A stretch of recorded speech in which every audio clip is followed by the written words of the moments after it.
Hey everybody, it's Jason Blaha here, and today I want to chat with you guys a little bit about understanding that when doing high rep and high volume work, your progressive overload still matters.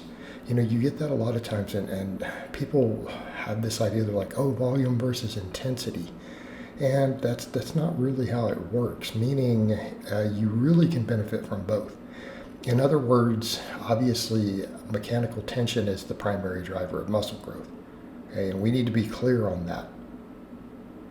Training volume allows you to apply that mechanical tension at a higher rate. And as long as you're able to recover from the increased volume, there may be benefits. Okay, there may be benefits.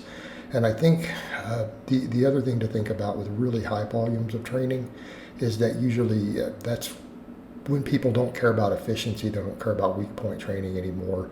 When you start taking training volumes really high, it's assumed your goal is to just maximize growth in every muscle possible, every head of every muscle. So you're just hammering with enough total volume to stimulate everything, okay? To stimulate everything. And at that point, you're no longer worrying about weak point training. It's just, let's just get everything big, which is also a viable approach from a body composition perspective, meaning because if we can stimulate the most muscle growth possible, even at the same weight gain on a bulk, what does that mean? Well, that means that you're going to have a higher percentage of muscle versus fat gain, all right? But the thing is, when we're doing this, set quality still matters. We're still looking for general upward trends. In other words, you still need progress. So, for example, that progress can be in the form of reps, it can be in the form of volume, okay? But there needs to be overall progress. So I'll give you some examples. Let's talk about just maybe chest training or something. Let's talk about chest. All right, let's say that you're doing just higher rep work with the barbell. And let's say you've selected for two primary chest exercises, the barbell flat bench and the incline bench. Right? And these are good choices because there's no ambiguous range of motion. These are exercises with hard stops. Stabilization is not going to necessarily be a limit anywhere. So this works great. All right, so let's say you start with being able to do only 3 sets of 10 with 225. Like I said, only. I'm throwing that out there. Guys are like, yeah, that's not, you're usually a pretty good sized guy at that point. But let's say that's where you're starting. And let's say with the incline, you're only able to do 165 for 3 sets of 10. You might add volume, right? Let's say that in order to get an additional size, you build up to doing 4 sets of 10 and then 5 sets of 10 on the bench. All right, when you can get to that 5 sets of 10 on the bench,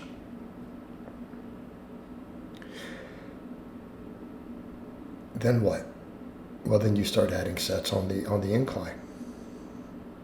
Okay?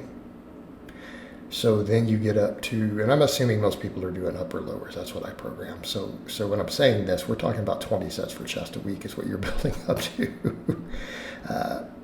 Then on the incline, you might build that up. Because aren't you progressing? In other words, if you're struggling with the last rep on those sets, they're almost a failure, right? You don't have much of anything left. All right, you started with 6 total sets and you've now built to 8. And then on the incline, you start building that up and you get to 5 sets of 10 on that also. That is a form of progressive overload because the ability to add sets or reps, okay, that is absolutely a form of progressive overload. And so I'm saying that, we're talking about maybe you don't even want to add weight yet. Okay, we just build volume. So then from there, what more could we do? If we wanted to really push volume limits, push those limits, and your recovery better be on point. Your sleep and your food, you better not be eating junk. You're going to need to be eating pretty good quality nutrition, plenty of protein, carbs. Sleep's going to need to be on point when you start exceeding to these points. All right, then you could start adding reps. All right, you can try to progress on reps. What happens if you can't quite progress on reps? Well, you're not growing much. You could add another exercise. It's like, oh man, You could maybe add a pullover. Okay. You could add a fly if you were really so inclined. Pecs are really a high priority. You could add a fly. All right, well, now what's happening? We're going to add volume on top of that. And does that represent growth stimulus? Yeah, because if all of your other sets are taken as far as you can go, like that is your 5x10 max on those, and you cannot push them any further. Okay? Any additional chest work that you do is an additional training stimulus. That's progressive overload. Okay, that's progressive overload. By any metric. All right, and I'm going to go out on a limb and say you do that, you're going to have a pretty big chest at that point. You have a pretty big chest. But you can add exercises, you can add reps. I mean, you can technically, as long as it's a respectable weight, I'm not going to tell some guy you're going to get big leaving 135 on the bar, okay? But let's say you're moving decent enough weights, numbers like that. 225 bench or,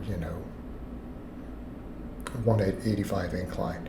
All right, you can just build off of that. All right, you can just keep building from there. And it will be fine. In other words, unless you're already really advanced, well, if you're a really novice lifter, you may not gain as much without adding weight to the bar. But a really advanced lifter, there's absolutely stimulus to be found there. And you could keep increasing volume. The only thing I will point out, when you start trying to achieve those sorts of volumes, your lifestyle better be seriously geared towards it. Okay?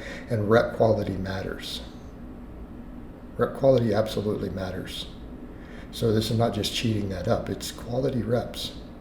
But you'll absolutely get bigger. You'll absolutely get stronger. Okay? People will hear that and it's like, well, let's say you trained that way and you tested your 1 rep maxes every 3 months. You just did the high rep work. Your maxes would go up, right? They would go up. So volume, progressive volume. You can add sets, you can add reps over time, you can add exercises. Now, you could literally take something like that, and let's say you've been stuck for a while and you really want to use progressive volume. That's a viable method.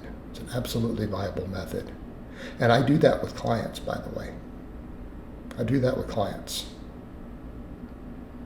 particularly when their goals are very body composition oriented. All right, guys, but that's really all I have to say on that today. I hope it's been informative, and I'll talk to you guys next time.